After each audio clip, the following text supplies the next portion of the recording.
And now, we've come to the portion of our show where we have to ask, what just happened? We can't believe it either, but let's take a look back at the insanity that was this week and look ahead to what will make us facepalm next week. This is What Just Happened on the Dean Obeidallah Show. Take it away, Dean. And welcome back, and welcome to What Just Happened, Friday, November 1st. I'm Dean Obeidallah, the neediest Muslim you know, joined by other needy Muslims and friends of ours. Tonight, two great guests with us. We look back at the week.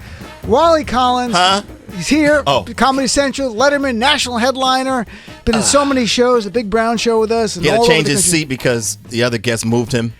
And the other guest, of course, is the diva herself. Yes. The Muslim Beyonce is Maysoon Zayid, comedian, co-founder of the New York Arab American Comedy Festival with me. In fact, it's coming up, our 16th festival next week. Thursday, Friday, and Saturday, right here in New York. Next week, November 14th to the 16th. Okay, 2 weeks from now. 2 weeks. November 14th to 16th. But if you want to wait at Gotham Comedy you can. Club, ArabComedy.com. And she's got a brand new book out called Find Another Dream. I want to hear about it. You want to hear about it? Please tell us about your... Congratulations. So, welcome thank you, to both Dean, of you. Tell us about your brand new book. Thank It's you just for coming out. putting me on your show on the day that my book came out, because I wouldn't have a book if it wasn't for Dean Obeidallah. What? I met him. Yes, this is 100% true. I met you at my third comedy show. We started the New York Arab American Comedy Festival together now in its 16th year, November 14th to the 16th at Gotham. You got me my agent, Jeff Lesh. Jeff is yours. And then my agent because too. of you, I got the Arabs Gone Wild Live Nation tour, which put me on Countdown with Keith Olbermann, where they discovered me for TED, and that's why I have a book. So this is all because of comes you, back Dean to Obeidallah. All roads And lead to Dean Obeidallah That's and so Vladimir beautiful. Putin. There's 3 chapters about my brother, how I met Seriously? him in comedy, how we started the fest, and then when he took me to the Deep South during Ramadan to that's do a different. freaking well, it's funny, so it's in the book. There's a lot of cursing. I'm in 2 new books. Sopan Deb's got a book, and I'm in chapter 1. It's not gonna be as funny as mine. No, it's not. It's very He's a good Sopan. guy. Sopan. Well, I'm honored that I had some influence on that. I'm glad I could play a role. And the book is called Find Another Dream. It's called Find It's Another Audible Dream, book. and Tell it's people what that means. Yeah. Audible book. An audible book means it's not really a book, you listen to it, but because unlike the Disability Diva, I made sure there's a downloadable PDF so that our deaf friends and people who don't want to listen to me slur for 4 hours and 4 minutes can listen to it. And the title, Find Another Dream, is because Donald Trump shot the American dream in the face on Fifth Avenue. Now we have to find another dream until we end up in the camps. That's what this is about? Find Yeah. Another Dream? I thought someone said it to you. So It is. I'm making like a Trumpy joke. okay, and thank you. there is a Trump chapter. There should be. There is. goodness. Yeah, I was my parents couldn't afford physical therapy. They sent me a tap class. I was at a Broadway convention, and I said I wanted to be in Bringing the Funk. And the diva said to me, "You ain't black and you a cripple. Find another dream." And I did, which was to be on General Hospital, which happened. And also, I'm tap dancing on Broadway November 4th. So fuck them. Really? Yeah. Nice. So I mean- soon they told you point blank, find another dream. Find another dream. Wow. I never forgot it. Wow. That's so deep. Sometimes that kind of works out, so to speak, in your, like my mother would say, a blessing in disguise. You know, that someone could be saying something to you that sounds harsh, but it's a harder. But if I had thrown myself off the George Washington Bridge, I don't think it would have been as effective. No, but he was lucky I wasn't scrappy. If you're someone that wants to tap dance, and someone says to you, find another dream, you're not gonna, you go, yeah, you know what, I'm gonna show you, and that's exactly what you did. You don't have that kind of. No, I didn't know. Again, attitude. it goes back to Dean. He got me on the Live Nation tour. One of the theaters was a Broadway theater, and I was like, we did that, we're we doing did Town it Hall live. in Manhattan, which was So great. I tap danced That was- on Broadway. Yeah. That is amazing. So Find Another Dream. By the way, Audible also produces one-person shows. They do at the theater. Yeah, Asif Manvi. They did How cool. Colin Quinn's. I wonder if you'll do a one-person show down at the little theater now by that I know the that West they do Village. it, It's really oh cool. yeah, right Because- there at It's a great 6th little Avenue, theater. right? It's Yeah, exactly. It's a Audible, great and little it's theater. also Hello Sunshine, Hello Sunshine? which is Reese Witherspoon's company. Because you told me So Reese it's was a involved. joint. This is Reese Witherspoon made this really happen more Yes, than I did a did. show in San Jose, the Watermark Conference with Reese, and I walked off stage and she was like, "You're dope, I want to work with you." I was like, "Huh, everyone says that," and now I have a book. Wow. And a lot of people are So going to she said hate after me. your performance, I want to work with you. You know what I get a lot after my performances? We're never going to work with you. Who booked you? I usually She get. didn't say it in like a needy way. I was like lucky she acknowledged my existence. I think a lot of people who hear this book will see that my memory is different than theirs. It's fact-based, but glossy. Wally, you ever tried to write a book? I wrote a book. Oh, you did? You never know? Yeah, you never know. You never know. That's what you did, right? Yeah. I remember. No, you didn't. No, right when I said it, I'm like, I've tried to write 3 different books, and America's not ready, apparently, according to the publishers. Self-published, dude. I'm telling you, self-published. That's the move. Let me tell you something. I self-published, and then I went to China and sold out my books. What's happening? What just happened? In China? In China. That's a long distance, though, to go to sell the book. Are you huge in China? Are you Yeah, big in China? I'm gonna tell you. Okay, so India, China. India's good. Yeah, India, China. I think Thailand. Well, like a lot of the Asian countries, a lot of them. Well, in my case, they're into self-help. They and so yeah, and so you my book, it's called The Inevitable Book of Encouragements, and it's all about encouraging people to live their dreams and different ways. It's a dream. Look, It's it's a all dream. underrated. Mine is your dream dies, find another one. There you go. That's what mine is. Right. Wally's like, follow your dream. Yeah. Well, Yeah. so basically, you read my book first, and then things don't go so well. You read You Mayson's read book. mine, and then they read yours, and it's just done. They'll never read mine because no one's nothing. going. Apparently, nobody wants my story. In any event, let's I will produce your story once I get as big as Reese. Give me another 6 Please. years. Give me another 6 2 weeks. years? You'll be big as her. 6 years. I don't know where I'll be in that time, but in any event, Come on. You'll be here.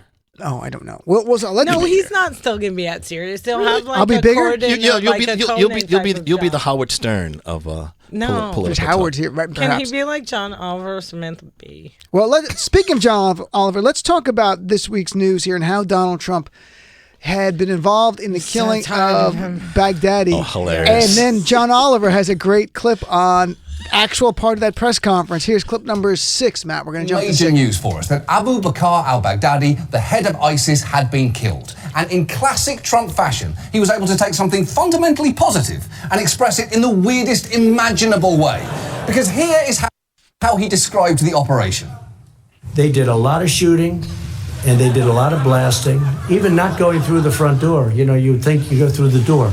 If you're a normal person, you say, knock, knock, may I come in? The fact is that they blasted their way into the house. They had a beautiful big hole and they ran in and they got everybody by surprise. What are you doing? Did Trump only just learn how soldiers work? Listen, these guys are amazing. They got these chameleon suits and big shooties and blasties. They don't say knock knock. No, they don't do that like a normal person. They go through big, beautiful holes and they shout surprise. A lot of people are learning about this for the first time. This is new to a lot of people. That was unedited actual footage of the man who's the president babbling. That was just one little part of an hour-long, horrible one-person show. Is there something just fundamentally askew with the man? Did you see Halloween? Did you see him putting the chocolate bar on the child's head instead of the basket? He's not right. He's not. He Wally, ain't right. There's so. It's so hard. Yeah, are we at this? When are we going to be at this point? Being like, oh, enough already. Never. Come on, Zero Republicans. we've been at that for 3 Yeah, but years. zero Republicans, not are one. not troubled at all by this character. And then, of course, he had to try to make it that this is bigger than what anything Obama did because he hates the black president and the black people overall. Man. So here is on the idea it's bigger. Clip number 8, please. Bin Laden was a big thing, but this is the biggest there is. This is the worst ever. Osama bin Laden was very big, but Osama bin Laden became big with the World Trade Center. This is a man who built a whole, as he would like to call it, a country, a caliphate. Wow. So it's got to be how much, I guess if you're a white supremacist, the idea of being eclipsed by a black man's going to really gnaw at you forever, for everything. Forever. Well, they say that he never got over the joke. And like every time he does something like that, I see this. Yeah. But at the same time, it's like you used to do a joke about the second in command is like different every single week. So like pretending that Baghdadi. Right. And then also Baghdadi took himself out. So like he doesn't even get the glory of wanting to like kill him. And one of the greatest things I saw on the net is that he's always talking about people dying like dogs. But dogs die noble deaths. This is like...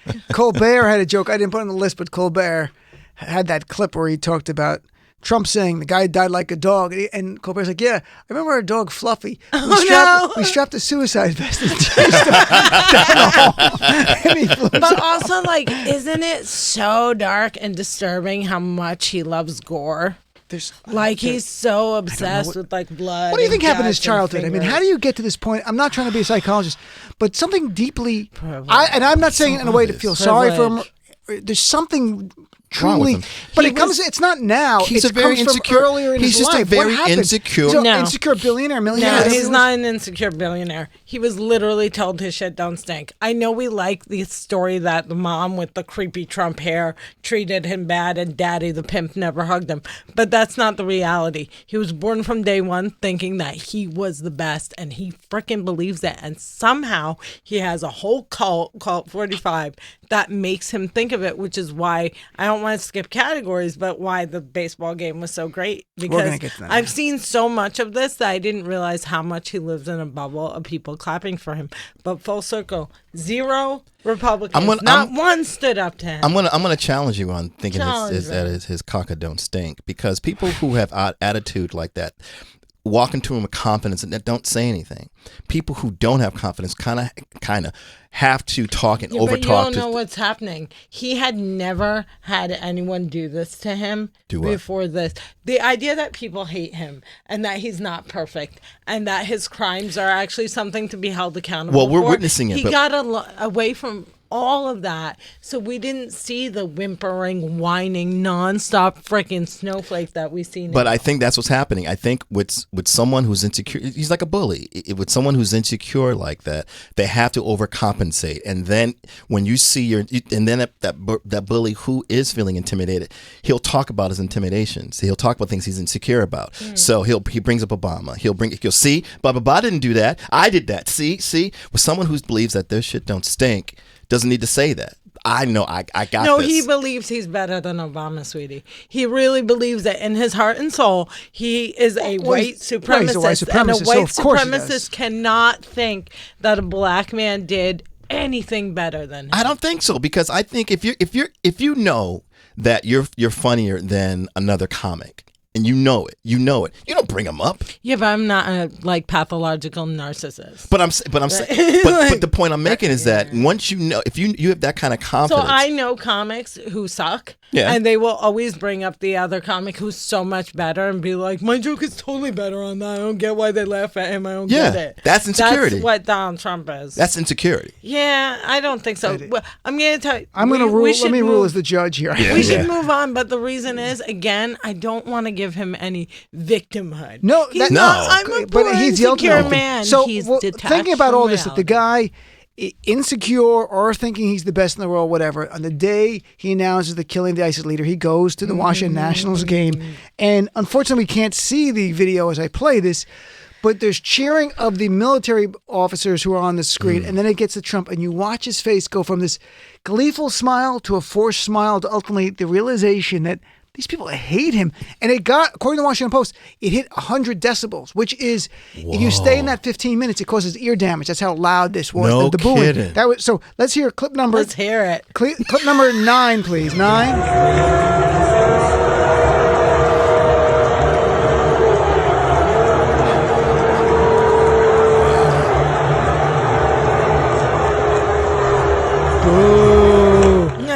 The pain in his face, and then it got better, of course. Clip number 10, Matt.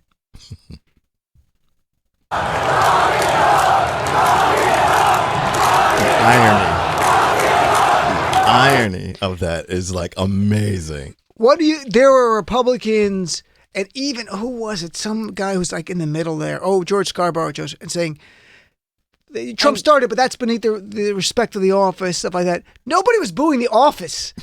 They were booing Donald Trump. They were mocking Donald Trump. The guy's a criminal. Right. I mean, a total criminal. Right. That face I know everyone did this, but I watched that face 1,000 times. Yeah.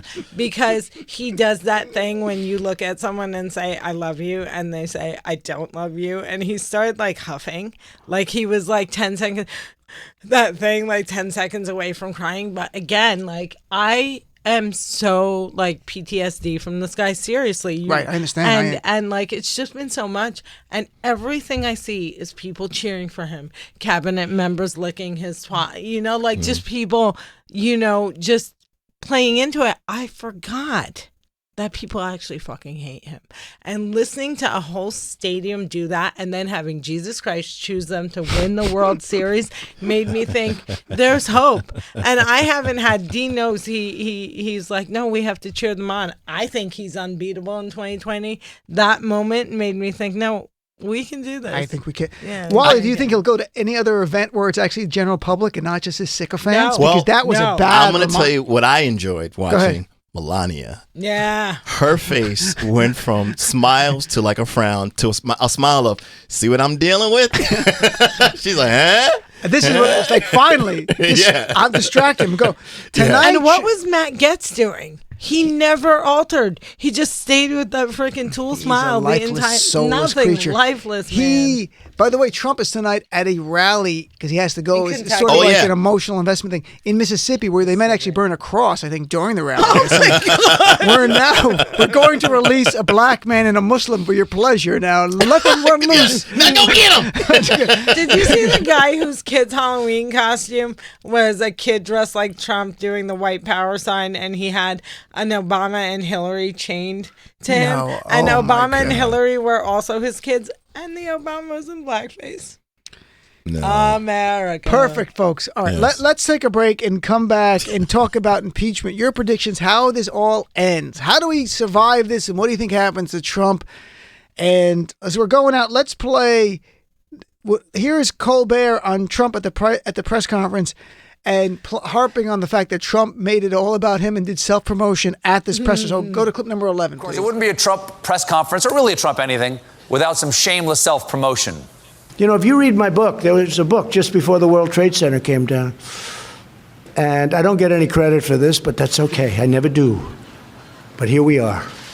I wrote a book, a really very successful book. And in that book, about a year before the World Trade Center was blown up, I said, there is somebody named Osama bin Laden. You better kill him or take him out. Something to that effect. He's big trouble. No, you didn't. You didn't do that at all. You didn't say that at all. Not even close.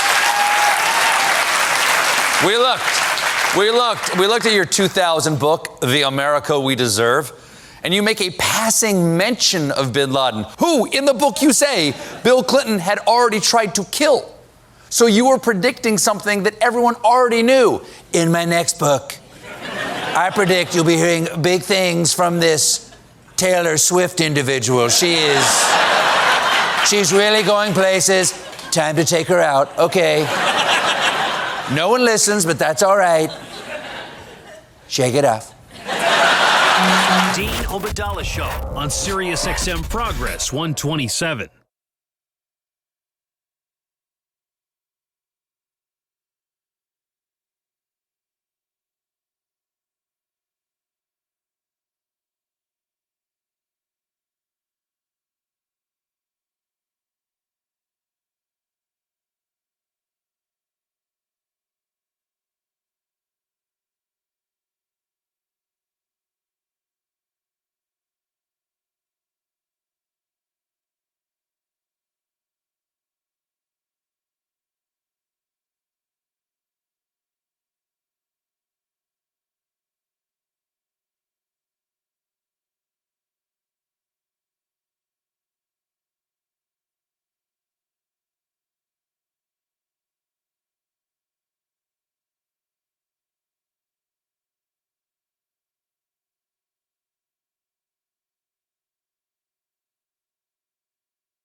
You're listening to What Just Happened with everyone's favorite host, Dean Obidala. And welcome back to the Dean Obidala Show. We're live Friday, November 1st. Here we are talking what just happened with our two friends, Wali Collins and Maysoon Zayid. Mm-hmm. So what just happened was the Republican cult was on display, voting zero in favor of impeachment. Not even one wanted to know about impeachment inquiry. This wasn't an impeachment trial. This was simply, should we have an inquiry? Like, no. But the best thing is, before the vote, Devin Nunes, a Republican who's Trump sycophant, goes on the floor, and Colbert does a great job of it, but this is an actual clip of Nunes in it, accusing us of what Trump is doing. And listen to what he accused him, not even exaggerating. He's literally accusing us of what Trump has done. Here's clip number one. The vote today also did not sit well with Republican congressman and man who learned to smile from a series of still pictures. Devin Nunes. Nunes thinks he knows what's fueling Adam Schiff and the Democrats. What we're seeing among Democrats on the Intelligence Committee down in the SCIF right now is like a cult. These are a group of people loyally following their leader as he bounces from one outlandish conspiracy theory to another. Really? Wow, that is the pot saying the kettle was born in Kenya. But they're learning that's a Trumpian thing. Trump accuses the other side. He did it during the 2016 campaign, and today, to this day, accusing the other side of what he's doing. Like, they're corrupt and they're criminals and they're lying when he's doing all of it. That has trickled down. Devin Nunes with a straight face to say on the floor of the House yesterday, on the floor of the House, the Democrats are a cult that their leader says conspiratorial things and they follow everything. And that's what Trump does. Like, this is unreal to hear this stuff. So, like, we always made fun of Middle Eastern leaders when they had, like, 90% approval, 99% approval. It was like Assad and, Mubarak. And we'd be like, oh, yeah, sure you do. And now that's what he does all the time. Like, they are the cult. But like you said, it's so not new. I was just saying Don Jr., who literally, like, makes me dry heave. I have a visceral reaction to that. She's fighting the dry heaving. I do. I literally have to look down. So he's running around going, imagine I was making million dollar deals all over the world like Hunter Biden. I'm like, what you talking about, Willis? You are. Ivanka got voting machine patents. The Saudis gave her, like, a woman who they don't even, like, acknowledge as an equal, like, $100 million in gold. Like, I mean, they do this all the time. And the problem is people believe them. And I know those people. They either believe them or they don't care. Some of them really believe them. That's true. It's odd. I don't understand What do you think of the gaslighting, Wally? Thank you. I was enjoying the show. I think, man, I think the Republicans, I have so much to say. The Republicans, I think they feel they have something to lose. If this whole impeachment thing happens and it kind of like, if anyone gets a glimpse of what's going on behind the curtain, it's going to be Democrats, it's going to be the American people are going to see that and they're all going to just zero in on that. I think of like Luke Skywalker and that one shot, it's dead on. And I think that's what's happening. If there's a kink in the armor, or like I said, a crack in that solid wall that they have, no pun. If someone sees that, and they're going to go for it, and it's it's cracking. It really is cracking, and they're trying their best to put duct tape on it as fast as possible. I mean, this man over and over again just puts himself deeper and deeper and deeper. If it's not by, through his voice, through his tweets, through just even his actions. I mean, just that time when he was walking in the rain with his wife and an umbrella and walks away from her holding an umbrella and leaves her in the rain. And, and it's like, really? So, I mean, even this is our representation of us, of America. Not us, but yes, right. You're right. I know what you're saying. This is the person that we want to go out to the world and we say, yeah, what he says, we back. And it's like, no. And the majority of the planet sees that. And it seems to me not us. But not us. We're no. The majority of the planet sees that this man. Now. Huh? He represents America on the world stage. Yes. As much as we object to it, he only has a 40% approval rating. On the world stage, he is the United States of America. Yes, that's exactly. And so, and that's the thing that just upsets me and just bothers me is that I don't think people understand that this man is representing us in the world. Yeah. In the world. So what he says, we're basically saying, yep, we back what he says. That's what America feels, and that's not what America feels. And also going back to the whole baseball thing. Look, you're at the World Series. What could be more American than you seeing your military, 5 Marines on a screen, and you're like, yeah, USA, USA, and then the president of the United States is at the World Series, and you boo him? But then the gaslighting continues, because then you have Joe Scarborough and Chris Coons and all these people It was saying, Chris Coons, a Democrat bad senator. Americans, bad, you hush, hush. You have to respect the presidency. Respect the presidency. We as a society do not get it. The Lebanese were like out there dancing and singing Baby Shark and in the streets by the millions. We have the most And what started abusive... that? They were going to put a tax on WhatsApp. On WhatsApp. Yeah. Yes. And then people were like, Tax on this is WhatsApp. enough, my friend. Everybody, we're going to the streets. And they did in massive numbers. Right. In America, we've had this discussion. You look at the UK, they go in the streets all the time, massive protests. The Middle East will do it. In America, every now and then, but it is so hard to get us into the streets. So And one may I introduce a conspiracy theory? Go right ahead. Why were we at Occupy Wall Street then? Why were we able to occupy Wall Street, but we haven't been able to occupy the Trump Washington Hotel or Trump Tower? I don't know. Who motivated that while Obama was in charge? That can't motivate this while like Jabba the Pumpkin. Well, you know what? just I'm gonna add draining on to my that soul. conspiracy theory. They had a fundraiser the about 2 Muslim. months ago for Trump, and they had you hear about this, garbage trucks in front of the facility, so people couldn't see who was going into. But it was a garbage truck. No, there's They a don't line of even garbage get trucks. No, it. it was to block. It was to block the view. Yeah. but they blocked the view. garbage trucks. This is what this trash chooses. Anyone Oh. else would get food trucks. Garbage trucks. But wait, that's but the point. They're blocking who was going in, and the thing that so who signed off on that? Right. You know, the mayor. Should be notified. Hey, you should be doing that. Yeah. So someone higher up said, "Listen, we need someone to block the view of who's going into that So that Trump's event." like, I know some mob guys who run a sanitation company. Right, exactly. And that's who does it. But like, look at But that's how what I'm many saying. So if millions you want he to talk about raised. conspiracy, Yeah. like things like that. So who is? And then I don't know if you're going to it's up the whole Facebook thing. I know we're jumping. Yeah, we'll get to that. Yeah. So it's like Kaiser Sose is Yeah, involved yeah, in everything. exactly. It's all Kaiser Sose. It's Exactly. always the fake disabled people that ruin it for everyone. Oh, in retrospect, the Bouncers. Usual Suspects upset you because it was No, I loved it because he was faking it the whole time and he didn't have it. Oh, so all right. that's So if he like, was I'm disabled good. and bad, then it would have been troubling. Then to it you. would have been troubling because he would be a villain cripping up. But as Kaiser said, yeah. By the way, so Trump tweeted after IP, not YP. okay. after the vote for impeachment. Trump tweets, "The greatest witch hunt in American history." I thought Mueller was the greatest witch hunt. Trump is clearly making witch hunts great again on certain level here. But Now, hashtag hold on. Come on. MWGA. But let this- that hang for a little bit. That was a good joke. Come on, Pretty- man. I know we're rushing because there's no audience here. Oh, okay. But the idea that you're just going to regurgitate your same line Yes. from the last scandal and use it again. And his base like, yeah, this is the worst witch hunt. How do you get it? How do you get that kind of following? Where people, is it about a lack of critical thinking skills? Lighting. Yeah, but you have to have no meets critical white thinking skills. supremacy But you need meets- critical They thinking don't skills. have any. Or if you have him and you know he's lying, you don't care because he's delivering on whatever else you want Okay. might be. Christian Yes. Sharia law, white supremacy, Yes. whatever you want. You know, my Yes. old friends are Trump people. From Jersey, you don't talk to them anymore. Right. I don't talk to them anymore, but I egg them on via Facebook and text messages. And what I get is they are split completely down the middle between I believe him because I live in a bubble and the gaslighting has worked. Like, I show them videos. I'm like, this is what he said. This is what he's saying he said. And they're like, yeah, I've misspoke. I believe him. They believe him. They trust him.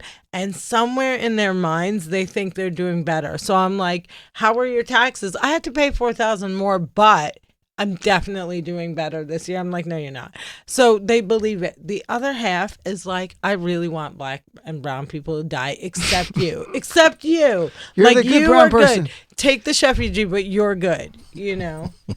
This is a unique time we live in. Yes, that is, the breakdown today on polling on support for Trump's impeachment and removal in the Washington Post on Democrat, Republican, it made complete sense. It was literally exactly the same. 82% Democrats say out, 82% Republicans say stay. What was interesting, and the media doesn't talk about the racial divide. 57% of white America thinks he should stay, and 66% of black and brown America thinks he should go. So we have a racial divide. This is a brand new Washington Post poll out today. So we have a racial divide about keeping Trump in office. I think that's more stunning than the Democrat-Republican divide, which we would expect. A majority, almost 6% of white people are like, I think it's fine what he's done. He can stay. They might not like it, but he shouldn't be removed. 2/3 of people of color like, get him out. How do a third think he should stay? That's another problem. Well, they might It's not. It's because, because it's not. They're not seeing how it's affecting them. They're not seeing. They have no decency. Well, no, it's not. It's not like they're affecting their wallet. It's not affecting where they live. It's not affecting. It's not. But it is. But they don't see that. They're not. They're not actually seeing. They're not in line in a bread line, or they're not. Being. The cabs are not driving by them. They're not seeing that. So why? Why should you be upset or want change when things are fine? Who is this third of brown people who cabs aren't passing by? Oh my! Like every Uber that rolls up to my house turns around and leaves. Yeah, yes, twice going you to have the problems airport. Say with Uber? With Do you have Uber? problems with Uber? Every once in a while. Okay. Every once in a while. But Uber's pretty cool because they got the photo of you. Right. So. Yeah. So they're already doing their vetting. Like, that's for you. Right. See, for me, I'm gimpy, and they roll away quickly. They're like, "Nah, she can't barf in my car." Hilarious. So let's take a break and come back. There are two things I want to talk about. Yeah, we have to. No. I want to talk about the economy of what you guys both do corporate stuff, and what are you seeing in the real world? And if it's all great, fine, that's all. But I also want to talk about Twitter banning political ads and Facebook saying you can say anything you want about our politicians, you can lie about them, and that's fine. What's the right answer? Is Twitter absolute banning on political ads? Is that cool or is that a little too much? And Facebook's is obviously garbage. But so let's take a break and come right back with more of what just happened on the Dean Obidala. Dean Obidala Show on Sirius XM Progress 127.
listening to What Just Happened with everyone's favorite host, Dino Vidala.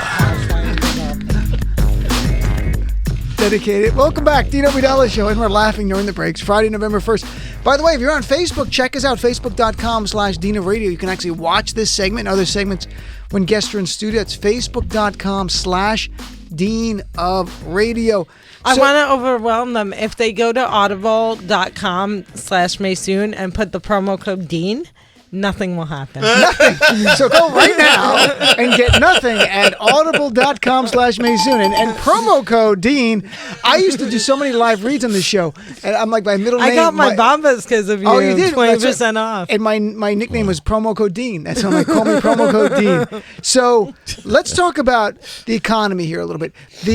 Today unemployment numbers came out it's always trailing by a month. So the first Friday of each month, the numbers were good. Let's put it the way, they were decent. They were lower than last year by a lot, slightly more than they expected. Unemployment ticked up 0.1%. Yesterday, the GDP numbers came out, gross domestic product, and we were down from the quarter before from 2% to 1.9%. But we're down from 3% from a year ago. Mm-hmm. So little by little, jobs last year at this time, we were creating over 200,000 a month. We're now to like 120,000. Mm-hmm. Things are slowing. Both of you do corporate gigs, which means they perform or MC or speak at corporations. What are you seeing at all? Are you seeing any impact at all on your work? They were the ones who benefited from the tax break. I'm glad they're letting it trickle down to me. So, that's interesting. So they got the corporate tax break. Yeah, they got tax breaks and bonuses and such like that. And then, like I said, my friends in Jersey who work in restaurants and hair salons are dying and their places are closing and they don't know what's happening. But the money, they keep saying that there's consumer confidence. I don't know what they're spending on because it's not small businesses. What are you seeing, Wally? Well, I think for corporations, it takes a little bit longer for them to feel that pinch. The bigger corporations. The bigger corporations, right? Because they're coasting, so to speak, and if there is a little drop or dip, it's not that noticeable. 2008, though, oh boy, I definitely took the hit. It was like 4 or 5. And when did you take the hit? Was it in the midst of the crisis? Was it afterwards? Like, when did you see the difference? Was it as soon as the Kenyan won? No, it was Kenyan one. It was like 3/4 in, yeah, and there was talk, and like even the production companies that were hiring me to MC the shows and things like that. A lot of them were merging, a lot of them were folding, a lot of them were, cutting down the size of the shows. Before 2008, I remember hosting a 3-day show. Had a full 16-piece band. Oh my goodness, they had a food spread like down the whole hallway for people to see, like a buffet, a ridiculous buffet with ice sculptures and wow. And then they'll have like Hootie and the Blowfish play or Smash Mouth or whatever. What did you do? You did the ice sculptures? Yeah, I did the ice sculptures. No, I put out the food. And then you emceed the event? Yeah, I emceed the event. And it was just amazing, And then I actually watched it, just kind of like, where they're to almost like a pipe and drape kind of thing. And kind of like, but and also too, Michael Moore, he kind of put a little something that corporate thing, the pharmaceutical, that kind of thing. What? Michael Moore, he did ruins that. Everything. Yeah, he did like a documentary about the whole thing. I remember, but Maysoon, you touched on small businesses closing. We had Congressman Mark Pocan on last night from Wisconsin, who said since the Trump trade war with China, nearly 1,500 small farms in Wisconsin, which he represents a district in that state, have closed. Either they've gone bankrupt or were eaten by bigger mega farms. Mm-hmm. And in fact, the Secretary of Agriculture, Sonny Perdue, is advocating these small farms. There's no place for you. You should let yourself get eaten by the bigger ones. So you were just saying in New Jersey, in Bergen County, where I'm from, what's going on there with the small businesses? Because I think that's where people see it. There was an actually Wall Street Journal reporter on today saying, but people don't get at the little things like Yelp. This is an odd thing. Like they'll see in Yelp, they get the statistics. People are now searching less high-end restaurants and more lower-end some, and then others are just dropping off and not getting food out. Like it's such little things that are sort of predictors of a slowing economy. They're seeing now in more subtle ways. So what happened in North Jersey? Yeah, what I'm seeing is small businesses of every stripe, restaurants, hair salons, dry cleaners, non-essentials disappearing, not being able to stay afloat because in addition to there being less customers, everything else is higher. The electricity bills are higher, the insurance is higher, the taxes are higher, the lack of tax cuts are hitting them. When you're talking about the farms, we're getting hired by the mega farms, so they're fine. We're not doing the small farm shows. But the other thing I'm seeing is that my friends that work in retail, I had friends that worked at JCPenney's and Clarence, and all of that stuff is also shutting down. Right. So I really think like the working economy in New Jersey that I've witnessed and in Arizona is collapsing, whereas the monopolies and the bigger corporations are getting bigger, and that's definitely by design. So, Wally, are you seeing inflation? Like, it's funny, we're told the inflation rate's really low. Maybe Manhattan is different or something, but even in Jersey, I go visit my mom. In fact, I went today in Paramus, New Jersey, and went food shopping there a lot because it's so much cheaper in Paramus than it is in Manhattan. Did you guys Stuart Leonard's? No, I didn't. Not yet. I've got to go to a trip there. But the same little things from milk to Mentos to others have jumped in the last year. And I'm like, are these made in China? Am I missing something because of tariffs? I'm seeing inflation in so many goods. Right. And that's where people's wages are still flat. While prices are going up, it's almost like a pay cut for so many of us in this time. You know what's scaring me is that people are buying stuff. A lot of people buying a lot of stuff on credit, and so they're just using the credit card, and sooner or later you got to start paying that stuff back. And sooner or later people are going to be like, I can't pay it back, and then that's the trouble. Where the trouble starting, and I think that's what it's starting to happen now. And it's happening because a lot of the protections are being pulled back. I'm trying to buy a house. I got approved for a loan way out of my means that I would have never gotten 2 years ago because a lot of the protections are being pulled back. And then what you were saying about the food, that's affecting small businesses because restaurants that were paying $7 for tomatoes are now paying $14. Why? Ice baby. Like that's what's happening. Yeah. So I don't think people are understanding that, well, they are in the long run, and it's getting to the point where it's too late. You get all these warnings, like, people who with common sense are saying, no, don't do this. Don't fall for this. Stay the course. But, this economy is great. And, our great president is saying that. And he's telling you, go buy. It's a great economy. And people are believing that. But there's another leading indicator there, and it's an odd one. But someone brought it up, and I read about it, and they were absolutely right. The RVs, recreational vehicles, are made mostly in Indiana, these big companies there. And last time we had a recession, they saw about a year in advance people spending. So now, in the latest reports, like about a month ago, they are contracting a lot. In fact, what they're doing, and a lot of companies are doing this, and the Wall Street Journal reporter made the same point today, they're not laying people off, they're just cutting their hours down. So people are not, we're not seeing, like, we're going to see a spike in unemployment because there are a lot of people that used to work 5 days are working 4. So they're still full-time. They're making money, but they're not registered as unemployed yet. Right. Some of these companies, they contract one more bit, and that's where you're going to see layoffs all over. Right. So recreational vehicles, that market is really suffering because people are fearful. The lower edge, the consumers are like middle class, upper middle class. They're like, I can't, See, I thought more people would buy trailers because they didn't have houses anymore. I watched Breaking Bad. I thought you were going to say that. I think like RV meth. Sales are up. I don't know, crystal. Like if you can make a crystal meth lab. No, I love my RV friends. I have friends that live in RVs, but I would think more. This was more recreational. This was not for their home. So this is like Silver Bullet Drive Across America. Exactly, like Albert Brooks.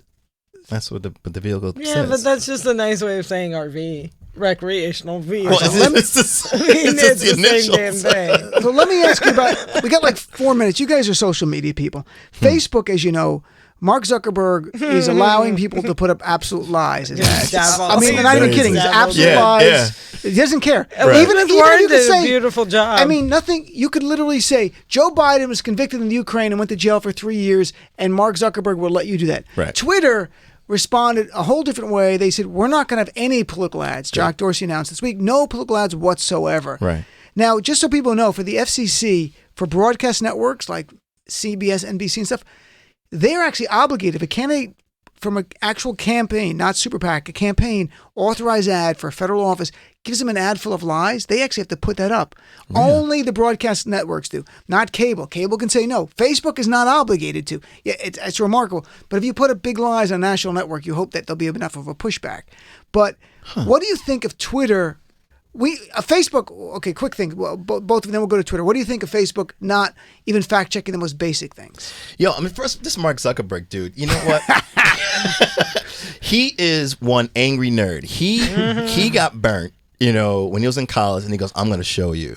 And he's still that insecure kid. And he was like, you know what? I'm going to make as much as I can. You all screwed me, and I'm going to screw the world. And I'm going to send out a pile. I'm going to send out a pile of money. And that's exactly what he's doing. He does not care. As long as he's making that dollar, he does not care. I mean, and the thing I love too about AOC, that whole congressional thing, was that, and Elizabeth Warren does it too, is that they're not saying to these people, "Hey, you shouldn't do that."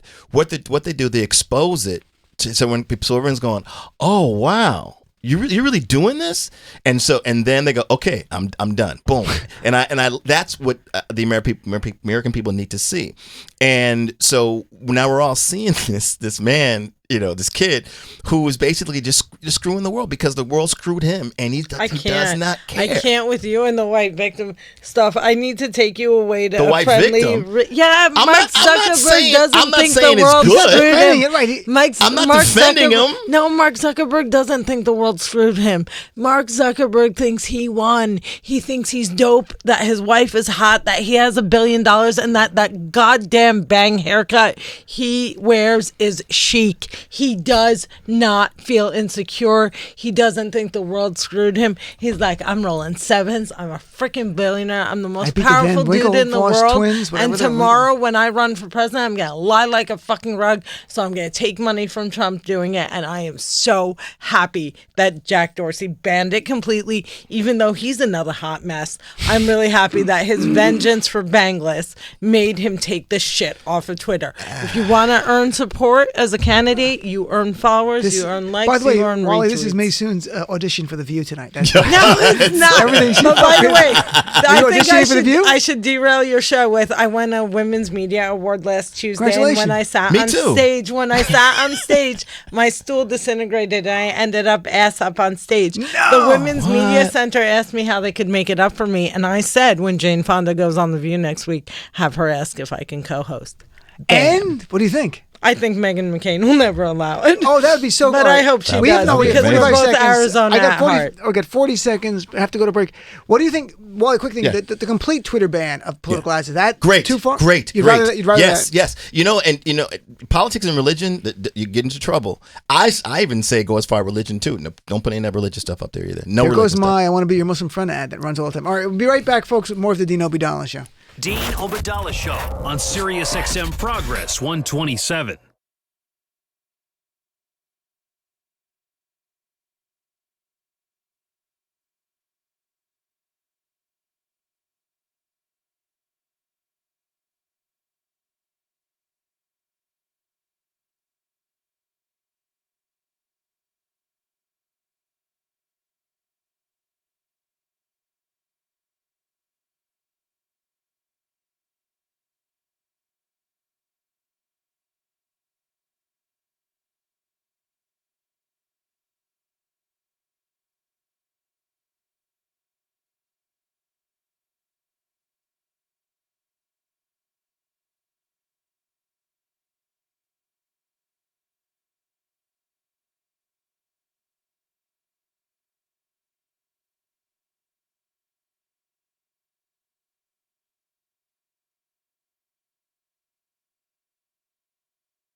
Your entire week's exhausting news broken down in one hilarious hour.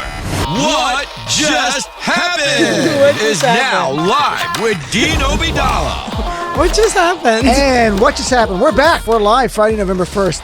Trump and Tupelo, everybody. So, Maysoon, one more plug for your book. Tell people we got a minute left here. Go to audible.com. My name is Maysoon. Like the month of May is coming soon. Just audible.com/Maysoon or Maysoon.com. It's called Find Another Dream. So if your dream turns into a nightmare, find another dream. And Wally, where can people follow you, my friend? WallyCollins.com, all the WallyCollins.com, WALLICOLLINS. When's your Lincoln Center show? Oh, thank you. December 5th. It's called Jokes and Jazz, Music and Laughs. Wow, that's great. Yes. Lincoln Center, New York City, December 5th. Free show. Oh, it's even better. Folks. Oh, wow. I'll take Nice. 2 tickets. All right, folks, I'm on Twitter all weekend at Dean Obidala, or drop me an email. I'd love to hear from you, Dean at deanofradio.com. Thanks for tuning in. Have a great weekend. Look forward to chatting with you right here Monday night, The Dean Obidala Show.